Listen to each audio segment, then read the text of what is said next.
si en fait l'esprit nous pousse à faire l'effort, ou si l'effort doit venir de nous, en fait, pour ne plus pécher. C'est une très bonne question, mon frère, c'est une très bonne question. C'est en fait, c'est une, c'est une synergie, en fait. Synergie, ça veut dire quoi, là? Pour moi, dans cet aspect-là, je vois une synergie. Ça veut dire que c'est quelque chose qui vient de Dieu et qui vient de nous.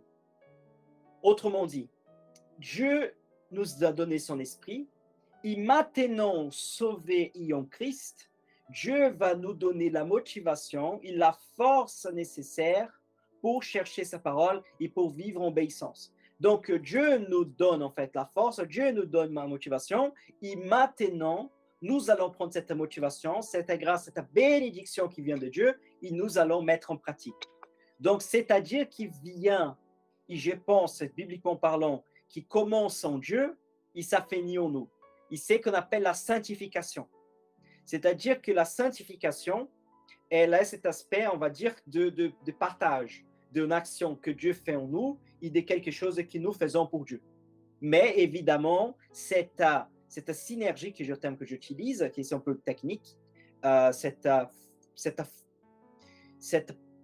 relation de l'action de Dieu en nous et de notre action, on peut en avoir parce que nous sommes en Christ. C'est-à-dire que si on n'était pas en Christ, on ne peut pas en fait vivre dans la sainteté. On n'aura pas cette synergie parce que nous manque en fait, nous manque le feu qui vient de Dieu, nous manque la grâce qui vient de Dieu, nous manque l'esprit de Dieu pour nous amener en fait à vivre en pleine obéissance. Donc, c'est-à-dire que quelqu'un qui n'a pas l'esprit de Dieu ne peut pas vivre en obéissance à la parole de Dieu. C'est pour ça que des fois, j'ai dit que on n'a pas besoin d'être chrétien pour être sauvé, mais on a besoin de Christ. Et si nous vivons selon la parole de Dieu, c'est parce que l'esprit de Dieu habite en nous. D'accord? Donc ça, j'ai dit, je suis juste en train de dire ce qui dit la parole de Dieu.